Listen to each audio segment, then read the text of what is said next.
Welcome to the show. I'm Gretchen Ho. I'm Pauline Verzosa. And I'm Sean Yao. Tonight's big stories. Mary Jane Veloso will be transferred to a Philippine prison tomorrow.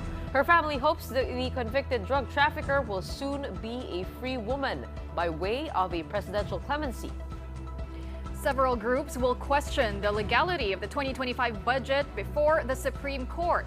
That is, if President Marcos does not veto it or send it back to the bicameral committee for revisions.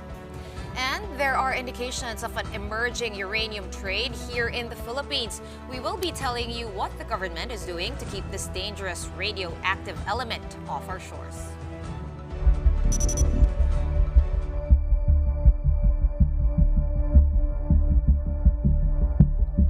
In less than 12 hours, Mary Jane Veloso will be back in her home country after more than a decade of incarceration in Indonesia. The convicted drug trafficker will be flown in early Wednesday morning from Jakarta and will be brought to the Correctional Institution for Women in Mandaluyong City. Between now and tomorrow morning, what can we expect from this homecoming? I was going to say long-awaited homecoming. Let's get the latest from News 5 correspondent Rainiel Pawid, who joins us now all the way from Indonesia. Hi, Rainiel. Are you in Jakarta? Tell us how things are and what's the schedule going to be like? Do you guys have access? Yes, ladies, now we're still inside the lounge inside this Jakarta airport, and we're waiting for the 10 p.m. press con of Indonesian government and the Philippine government. And alongside with that press con is the appearance for the very first time of Mary Jane Veloso here with the local media.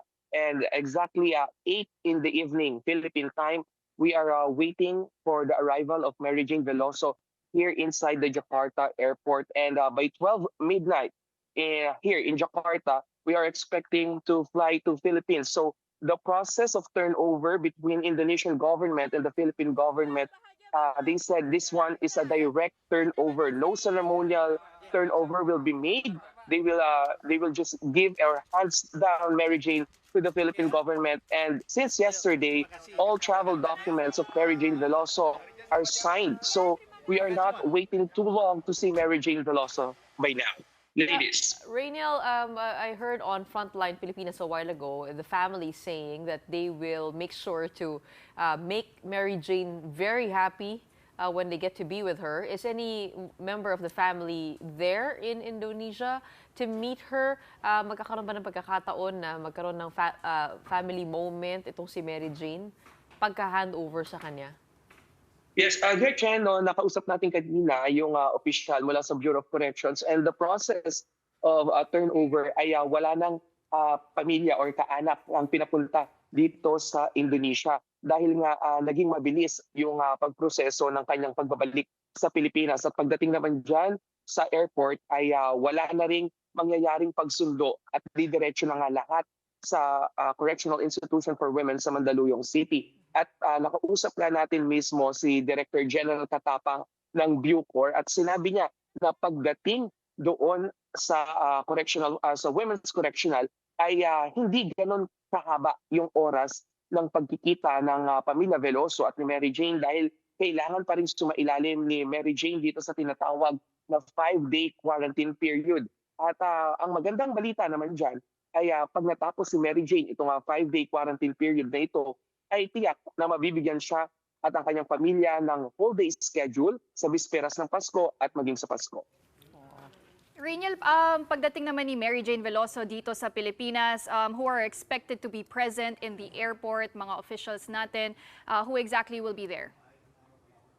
Sa pagdating sa Pilipinas, kung sino yung delegation na pumunta dito sa Jakarta. So officials from the Department of Foreign Affairs, National Bureau of Investigation, and yung Bureau of Corrections, sila lang din yung magta-transfer directly doon sa correctional, sa Women's Correctional. So malinaw yung sinabi ng DOJ na pagdating sa airport ay wala nang sunduang magaganap dahil lahat naman ng papeles na kinakailangan to exit or to enter Philippines at to exit yung airport natin ay planchado na dito pa lang sa Jakarta. Okay, so in short, wala tayong inaasahang very many grand celebrations, homecoming, reunions, no?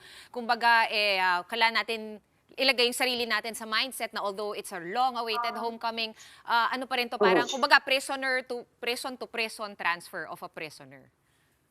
Yes, tama, no? Walang engrandeng pagsalubong at walang engrandeng selebrasyon. Pero bukas ay inaasahan na magkakaroon din ng press con pagdating mismo doon sa Correctional Institution for Women. At sinabi naman ng Bucor na all is well at all set na rin pagdating naman doon sa selda na pupuntahan nga or paglalagyan ni Mary Jane. Ito rin yung kwarto na pinaglagyan, no, o dito inilagay si Cassandra Leong, itong related Pogo Queen ng Porac, Pampanga. Rainiel, the government says that this was a practical arrangement with the Indonesian government. But alam natin that apart from this, several prisoners were also transferred to their home countries from France, from Australia, from the UK. Do you have any idea as to what we gave Indonesia in exchange for Mary Jane Veloso, in exchange for her custody? Kumbaga may kapalit ba, no, for all these prisoners being released? Yeah, pagdating sa usapin ng palitan, ay wala namang direktang sinabi itong Indonesian government. Pero yung una nilang pahayag 2 weeks ago ay sinabi nila na itong turnover na mangyayari ay dapat reciprocal sa pagitan ng Philippine government at ng Indonesian government. So ibig sabihin, kung sa oras daw na mangailangan sila at kailangan din nila na hugutin yung isang let's say, kriminal na Indonesian national dyan sa Pilipinas, ay sana raw ganoon din ang maging hakbang ng Pilipinas gaya ng ginawa kay Mary Jane Veloso dito sa Indonesia. Kumbaga parang may advance credit ka or advance load. So para advanced favor, mauna sila. Yes, correct. No, advance favor on their end. Pero ito nga yung tinatawag nila na parang cycle to, no? Na kung ano yung binigay namin ay sana rin matanggap namin sa aming counterpart, which is the Philippines. So, pero sa usapin na to, we're looking ahead, no? Pero sa ngayon ay wala pa namang hinihiling itong Indonesian government. And maganda rin na talakayin natin na ang pag-turnover kay Mary Jane ay pag-turnover din doon sa lahat ng maaaring maging desisyon sa kanyang paglaya, sa kanyang pananatili sa selda, ay lahat na ay nasa kamay na ng Philippine government. Tama ka dyan, Rainiel, pero akong titignan mo kasi, wala siyang kaso dito sa Pilipinas. Tama ba ako? Convicted siya sa Indonesia, pero sa Pilipinas, walang current case. And paano mo nga ba kakasuhan, no, si Mary Jane kung ginawa niya yung krimen sa Indonesia? Ano yung maugong na pinag-uusapan dyan? We do know that clemency is one of the things they're looking at. But is commutation also on the table? Ano yung mga naririnig mo dyan regarding that? By laws, no, tama. Walang kasalanan si Mary Jane na nagawa dyan sa Philippine land. Pero ang kanilang tinitignan dito is yung pagbibigay nga ng favor of turnover. So ibig sabihin na imbes na dito ay nailatag na siya sa death row, nabigyan ng reprieve, no, doon sa death row, at ginawa na lang na sentence nga sa kulungan. So sa ngayon, kung ano yung huling desisyon dito ng Indonesian government na ikulong lamang siya, ay ikukulong din siya dyan sa Pilipinas. Pero tama yung tanong mo, Gertch, no, dahil meron nga na dito yung tinatawag na Bali 9, na yung ilan sa kanila na mga Australian national na nakagawa ng krimen dito sa Indonesia, nung binigyan sila ng turnover doon sa kanilang bansa, once they entered ito ang Australian airspace, ay wala na silang kaso doon sa Australia. Hindi nga sila nanatili ni isang araw sa kulungan doon sa Australia. So we're looking on the technicalities and bylaws dito nga paglilipat. Pero sa ngayon, nakakuha rin naman tayo ng information mula dito sa Department of Foreign Affairs na yung usapin ng clemency ay wag muna nating tignan dahil tanging si Pangulong Bongbong Marcos lang yung makakapagbigay niyan. And kailangan ko rin i-point out na we have this source dito we have our government source na mukhang yung executive clemency ay hindi na tatagal ng 3 buwan, no? So meaning on the first quarter of 2025 ay possible mabigyan na ng clemency itong si Mary Jane. Curious lang din ako, Rainiel, no? Ang tagal na kasi ni Mary Jane dyan, di ba? And for a long time, it was Joko Widodo who was the chief executive of Indonesia. We all know how much of a hardliner he is. Pero nagulat ako kasi under the new president, no, si Subianto, President Subianto, na dating hardliner din, is this a new policy of the Subianto government na parang, sige, mas light na lang tayo in terms of pagpaparusa sa mga drug-related crimes? We've talked to several local media here, no? Ang sinabi nila, it's not getting into the lighter side nitong pagpapatupad ng batas, but it's more of the discretion nitong nagiging namumulo. So whether si Widodo or the current president, nilagay na lang nila yung bola doon mismo sa pagde-decide nung kung sino man yung head nitong current administration. And fortunately, sinabi nila na itong ang current administration dito sa Indonesia ay medyo favorable on giving a little bit of pardon at pagbibigay nga ng reprieve doon sa ilang mga foreigner na nagkasala. And going back doon sa sinabi ko na reciprocal itong ginagawa nila, I think we should take that as the bottom line of this one. So kung sinabi nila na reciprocal, meaning meron na siguro silang niluluto underway, no? We don't know.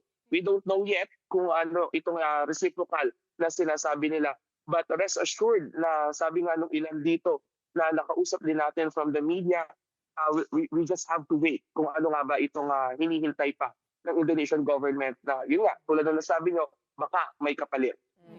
Okay, Rainiel, kanina we were showing the video material of Mary Jane Veloso. Nasa van siya. And I believe even in that video, she was speaking in Indonesian. Sinabi niya, Merry Christmas, bumati siya. Pati in-advise daw siya nung kanyang pare to stay healthy.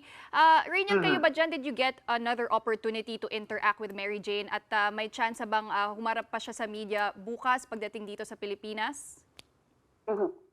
As of the moment, ang hinihintay lang natin is yung 10 p.m. press call. Doon pa lang natin unang masisilayan si Mary Jane, no?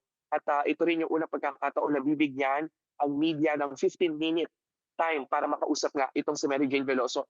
And as we speak, magkakaroon ng press call at I think pinapapasok na ang lahat ng media. So we have to settle na at kailangan na namin pumasok kasi very heightened na yung security ngayon dito and yung mga pinilang and registered yung pinapapasok na sa ngayon. And I will show you kung ano nga ba yung itsura nitong magiging press con area kung saan ilalapit si Mary Jane. So from the departure area ay papasok pa doon sa isang special room kung saan nga bibigyan tayo ng pagkakataon for a 15-minute talk with Mary Jane. Rainiel, before heading to the Philippines. Huling katanungan na lang bago ka namin pakawalan.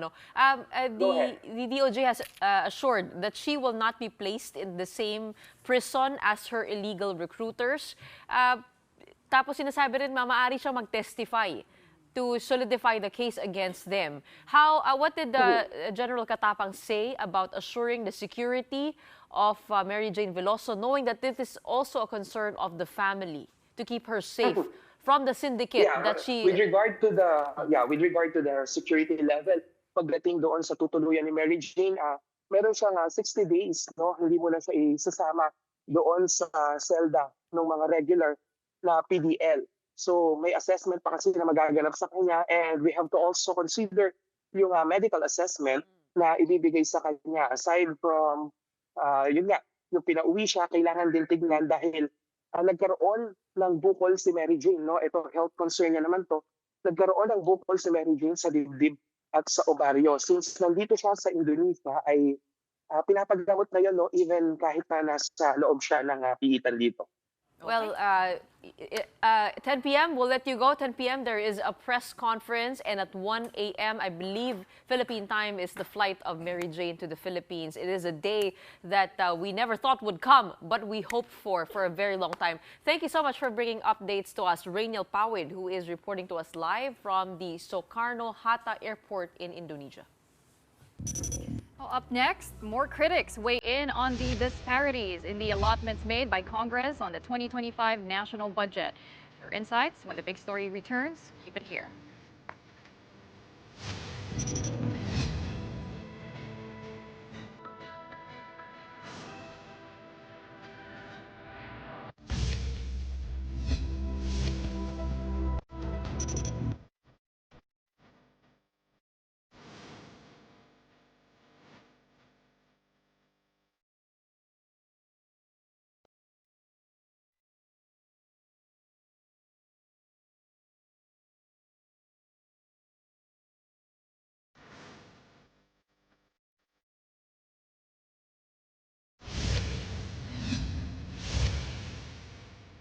Welcome back to watching the big story here on One News.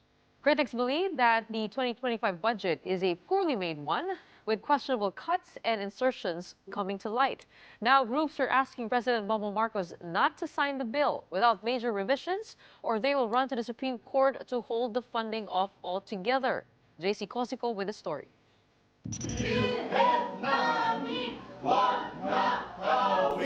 Advocates of universal health care and leaders of several groups agree zero subsidy for PhilHealth doesn't make sense, legally and morally. Former Finance Undersecretary Cielo Magno raises the irony of having nothing for the state health insurer, while there are billions set aside for a project called Medical Assistance for Indigent Patients or MAIP. MAIP requires guarantee letters from politicians.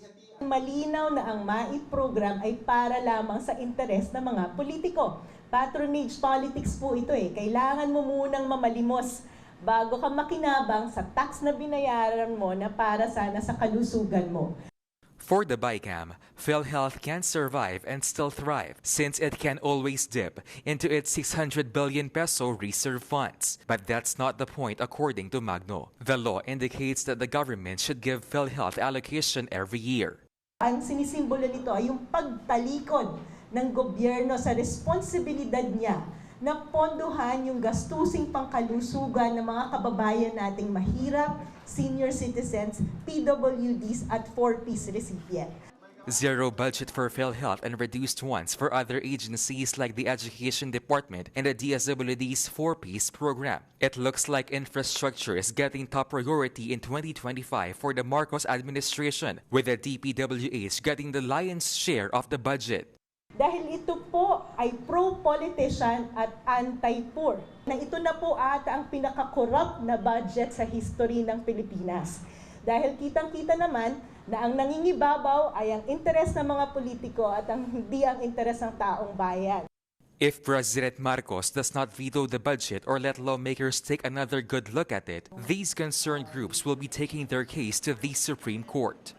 Para humingi ng TRO or status quo ante-order para pag-usapan uli sa Kongreso yung budget na ito. Nasa Pangulo ngayon ng opportunity na panindigan yung kanyang budget. PBBM and lawmakers have said PhilHealth can rely on its extensive reserve. Officials of the health insurer are deferring to the executive and legislative. PhilHealth also promises two things: no additional contributions among members and an unhampered distribution of benefits to those who need them. Yung pong ating premium contributions ay nakasulat or nasasaad dun sa Universal Healthcare Law, at ang pinakahuli pong premium increase doon is yung 2024 na maximum of 5%. So na-reach na po natin yon. Health Secretary Ted Herbosa, who's also chair of the PhilHealth Board of Directors, assures there's money to go around. There is 284 billion pesos in corporate operating budget for the state insurer, a huge chunk of which, or 271 billion pesos, will go to member benefits.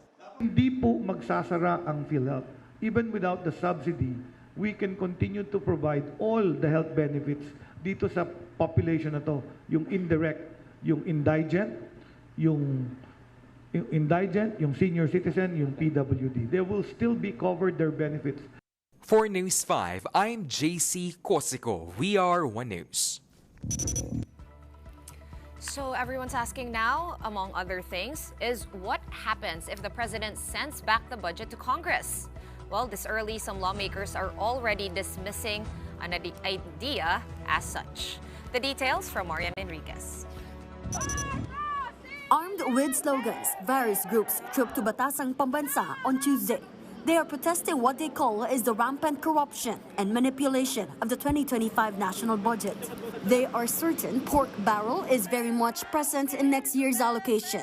Progressive organizations are also lambasting the reduction in the much-needed budget for frontline agencies and sectors like agriculture and health. ibalik ang kinaltas na budget para sa mga serbisyong panlipunan, alisin ang lahat ng forma ng pork barrel. One controversial budget cut of much impact happened to the Education Department. At least 10 billion pesos was slashed from the agency's spending funds, covering initiatives like a computerization program. President Marcos has promised to fix the DepEd's budget, but this early, he said, he is not throwing out what Congress has already passed. I do not want to line item veto anything because that just gets in the way. But for Ibon Foundation head Sonny Africa, it's not only the DepEd budget that's the problem. Africa believes the coffers that Congress came up with does not reflect a real economic development program. So what can Marcos Jr. do at this point when even the constitutionality of parts of the budget is being questioned? Return it to Congress. I mean, should we be held hostage by the timetable? I mean, the bottom line is we are getting a really bad anti-development, anti-people, pro-pork, pro-politician, pro-patronage budget. Are we going to let the lack of time be an excuse to let that budget pass? Because, again, elections campaign, people are going to forget about this. So for us, a decent president would draw the line. A decent president would say, I admit, this is a really bad budget. People's needs aren't being provided for. There's too much for politicians, pork, infrastructure, not enough for education, health, housing, social protection. Let's go back to the drawing board. But lawmakers are divided over the issue of revising the budget, should the president ask for it. I don't think there's any need for us to reconvene as a BICAM. Agencies always want to have more, but unfortunately, konti po talaga at limited yung resources natin. So the balancing act for Congress and the Senate becomes very tricky. In the event that congressmen agree to revisit the already ratified national budget, they have until the end of the year to reconvene or hold a special session, just enough time to avoid a reenacted budget. Several agencies' funds may have been slashed, but that's not the case for the spending money of the House of Representatives. The BICAM doubled this to more than 33.6 billion pesos. Nakikita natin yung paglaki ng requirements ng House in terms of facilities. So, it's a problem that we cannot postpone any further, and that's why the House has taken steps. Congressmen also went on the defense of the restored budget for the Ayuda para sa Kapos ang Kita program.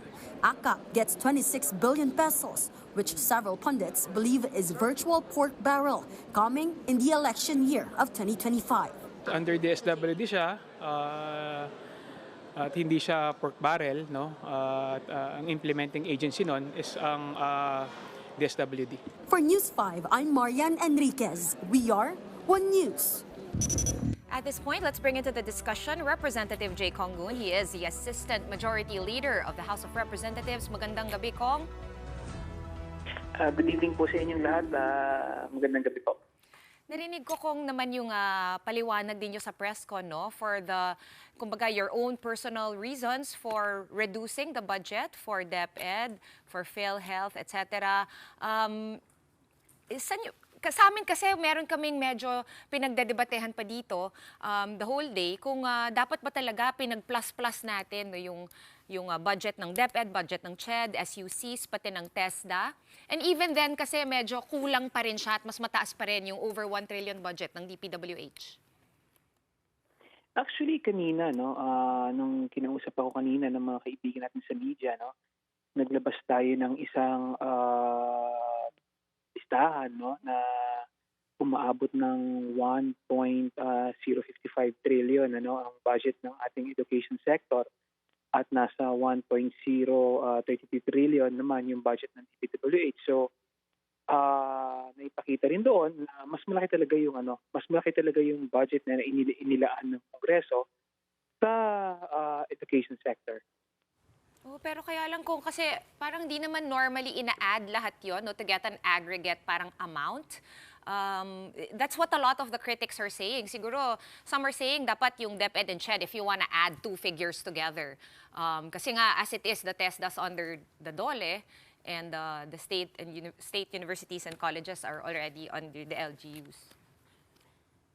Kasi ang pinag-uusapan naman dito is under ng education, ano. So nakikita rin natin tulad sa DPWH, nakalagay din dyan yung yung budget for repairs at saka yung additional classrooms, no, silang implementing agencies, no.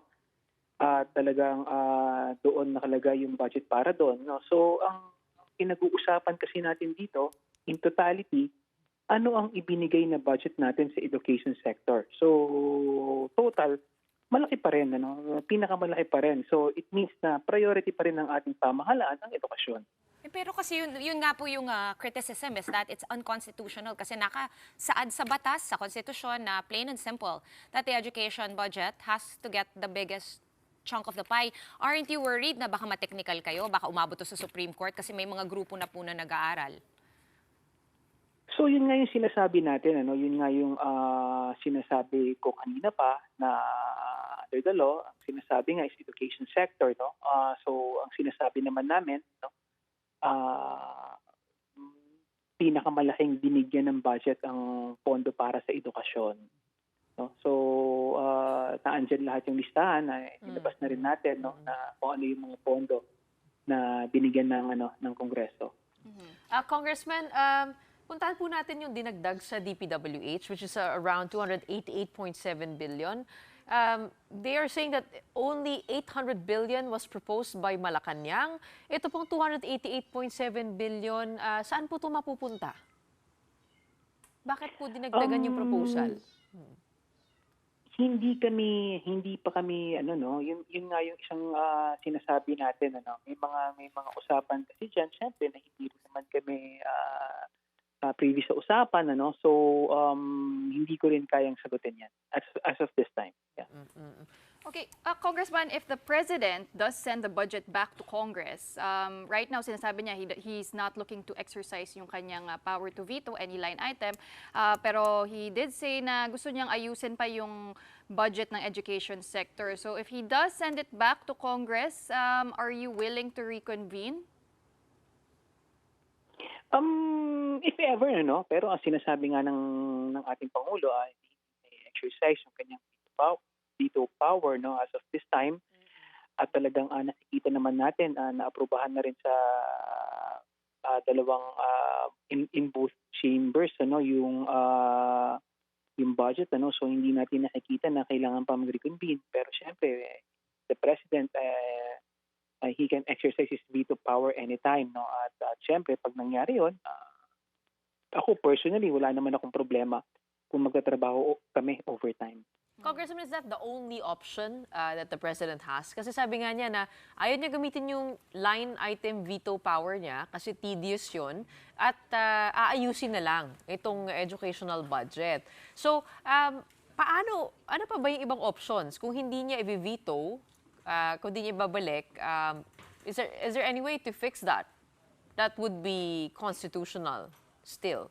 Yes, may mga savings naman dyan, kasi may mga savings naman for 2 years in a row ang Department of Education, pwede rin nilang kunin doon yung 12 billion na kakulangan, dahil medyo malaki pa naman yung kanilang naiiwan na savings, na unutilized for almost 2 years sa kanilang computerization program, no. So isa yan sa mga paraan na po pwedeng ayusin, pero as of this time we are still waiting for the action of the executive department at yun nga ayaw rin nating pangunahan, no, yung galaw ng eksekutibo. What legislation would be needed to get access to those savings? Sino yung mai-involve doon? Kailangan i-request sa Department of Budget and Management, no, sa Department of Finance, no. Mas madali na mas madali na proseso. Solusyon 'yon, proseso 'yon, na at least magagamit yung mga natitirang pondo ng mga nakaraang taon. Okay. Actually, yung isa pang part ng batikos doon, speaking of, I know nabanggit nyo rin yung low utilization rates ng mga ahensyang natapyasan, but a lot of people are saying, bakit instead of, changing sino yung namumuno sa mga ahensya na yon, or looking into that since meron naman kayong power nga to call hearings and inquiries into legislation, as early as now, kung nagtataka lang kami, if meron ba kayong mga plans, para kung the same way na pinapanagot natin, 'di ba, yung poor liquidation ng confidential funds, yung poor utilization ng budget, are we looking at improvements to that? Katulad nga kanina, no, nagsimula na yung hearing sa PhilHealth, no? Dahil nakita natin na talagang kailangan na gasusan ng PhilHealth, no, yung additional benefits ng ating mga miyembro. Katulad nga ng Department of Education, kailangan galingan din nila yung kanilang utilization ng paggamit ng kanilang pondo para at least mas marami makinabang ang mga kababayan. So, we are looking into that din. Titingnan din natin yun kung paano mas mapapabilis, no? At mas mapapadali, no? With, syempre, hindi na sasakripisyo yung accountability and transparency, no? Ng bawat ahensya sa kanilang paggastos ng pondo ng ating gobyerno. Okay, bilang huling katanungan na lang po, no, I just want to get your reaction. We had Ibon Executive Director Sonny Africa here on the show last night, and he said that this budget reflects this administration's priorities, that it took away from health, it took away from education, it took away from agriculture, and added to DPWH, it added budget to patronage politics provisions such as the AIX and AKAP. What would you say to that? Na wala daw economic plan at mukhang gustong umaasa lamang sa gobyerno, sa politiko with this budget that you crafted? Well, opinion po niya yun. Opinion nila yun. At kami may different opinion. Nakikita naman natin ang pagiging sensitibo ng ating pamahalaan sa pangangailangan ng ating mamamayan. Dahil siyempre gusto rin nating makatulong sa ating mga kababayan, no? At isa sa mga prioridad ng ating gobyerno ngayon is paulit-ulit ko sinasabi is yung education, siyempre yung ating mga development sa infrastructure, and development sa agrikultura, no? So kasi napakadali na tignan pag ikaw nasa labas at wala ka sa loob, no? Pero pag nakikita mo kung ano yung ginagawa, no, na trabaho na ibinibigay ng trabaho ng ating pamahalaan upang makatulong sa ating mamamayan, so kami syempre nasa loob. So alam namin yun, yung effort na ibinibigay ng ating gobyerno. Okay, maraming salamat po sa oras nyo and for taking our call fairly regularly. Assistant Majority Leader over the line, Representative Jay Conggun, maraming salamat. We're taking another quick break, but up next, how long has illicit uranium trading been passing through the Philippines, and what are the risks involved? We'll speak with the Philippine Nuclear Research Institute about this when the big story returns. Keep it here on One News.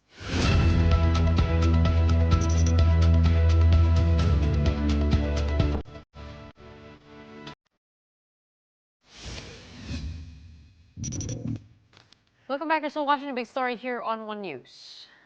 The biggest Philippine offshore gaming operator hub in the country is finally out of commission. Earlier today, Interior Secretary John Vic Remulla was joined by the Philippine National Police, the Presidential Anti-Organized Crime Commission, and the Philippine Amusement and Gaming Corporation for the inspection and ceremonial closure of the former Island Cove property in Kawit, Cavite. The property was once owned by the Remulla family. I hope this puts to rest the issue na may Pogo hub pa rin dito sa Cavite. Nung nag-resume ako as governor 2019, ginagawa lang to, tapos 2020 nag-COVID na. So hindi na kami nag-inspection nun. The whole compound is around 30 hectares and will remain uninhabited for the time being. The foreign workers from the Pogo hub have been downgraded from work visas to tourist visas, according to the Bureau of Immigration. Meanwhile, Filipino workers who lost their jobs have been prioritized in DOLE and DTI job fairs. The PAOK and PNP will remain vigilant on the activity of the property as smaller and unauthorized Pogo hubs could emerge following the closure. When they mushroom, yun po yung mga Filipino na wala ng trabaho, they know yung paano po mag-work yung Pogo natin. So yun po yung nahanap natin. Okay, Moving on to another topic, the Department of Science and Technology's PNRI, or Philippine Nuclear Research Institute, revealed that operations against illicit uranium trade began after they got a tip from the International Atomic Energy Agency, or IAEA. That was earlier this year. Now, according to the DOST PNRI's director, Dr. Carlo Arcilia, a whistleblower provided the IAEA with information that there is an underground network operating in the Philippines that is involved in the illicit sale of uranium. Now, this raised concerns, especially because depleted uranium is a radioactive material, and the enriched form of which is key to making nuclear bombs. Just last week, the NBI presented 3 individuals arrested in Pasay for coddling metal bars and black powder, all of which tested positive for uranium. Let's get more details on that story from Dr. Carlo Arcilia himself, the director of DOST's PNRI. Good evening, Doc. Can you hear us okay? Yeah, good evening.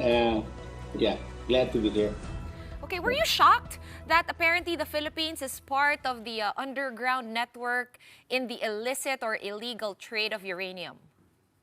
Okay, first, this uranium is depleted uranium, right?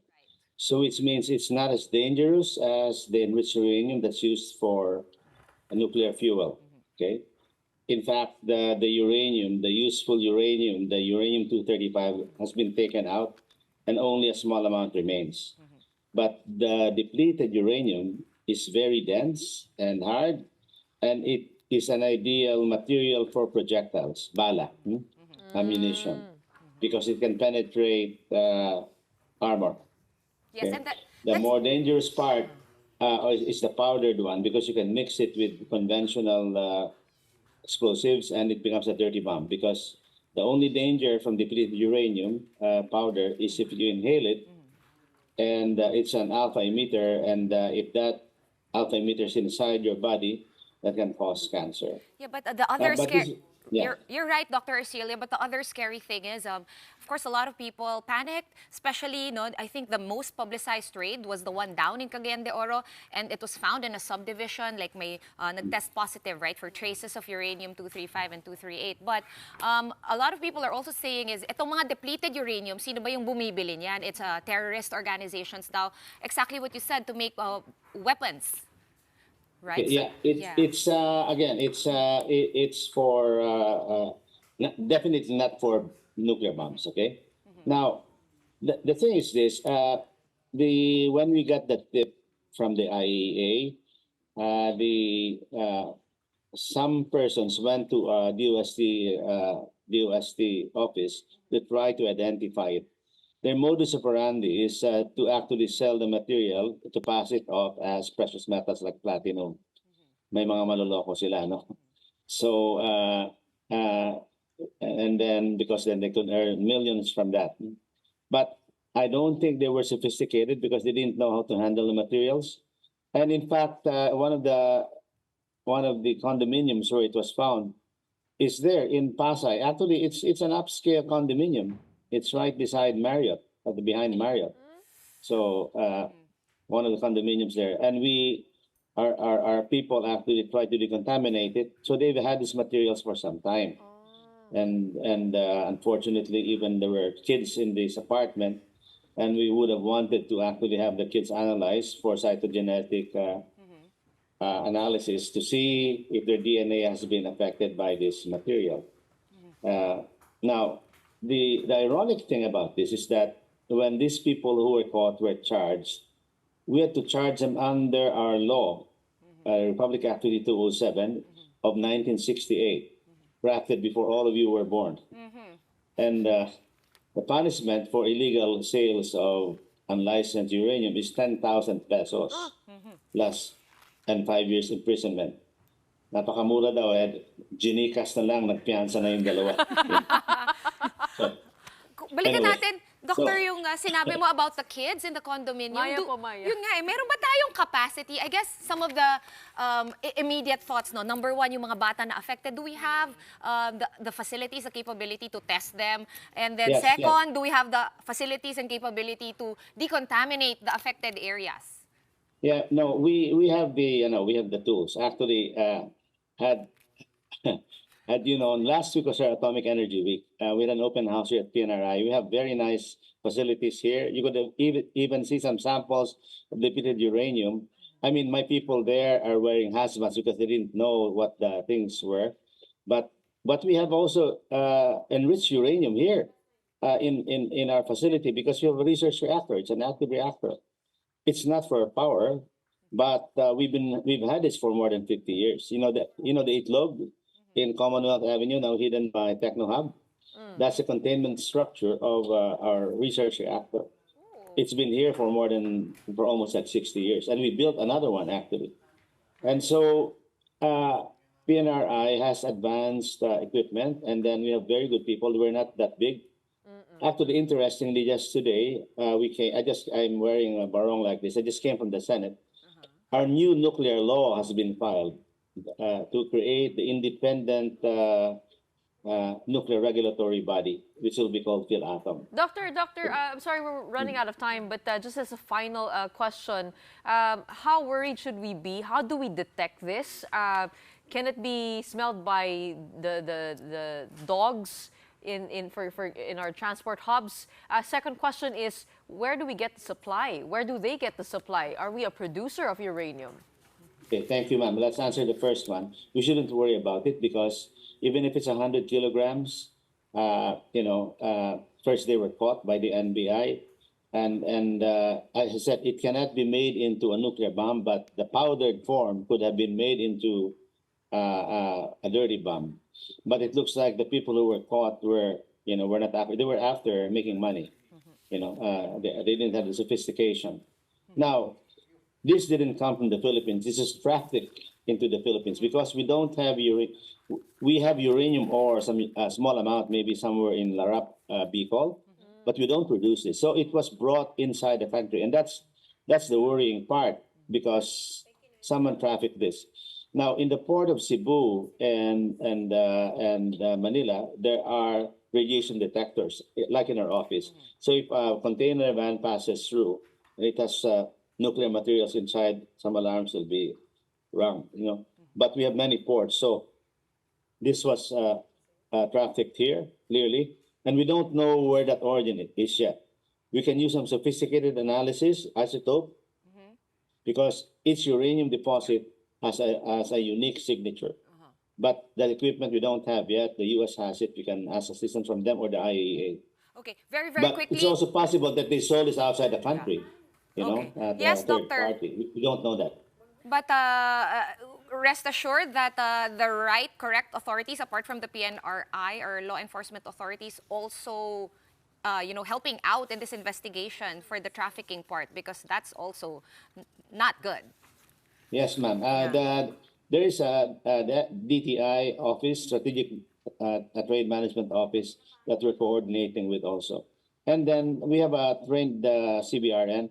Actually, the NBI did a very good job. And we also, it is the first time that we're involved in an operation like this. So it was a learning experience for everybody. But our people did this very well, and half of the people who did this are women, and it's not easy because they had to be hazmats, and then in the operations, you have to wake up at 3 o'clock in the morning to try to trap these people. But they were caught. Yun nga lang, nakapiansa kasi ang mura ng piansa. Well, we definitely have to amend our laws. Thank you for bringing that up, Yes. and we have to keep on watching out for this. In the meantime, thank you so much for updating us and joining us tonight on The Big Story. We have Dr. Carlo Arcilia of the DOST PNRI. All right, and like we said, we ran out of time a couple of minutes ago. So that's it for The Big Story on this Tuesday night. We are One News, all sides, all the time. Thanks for tuning in and have a good night.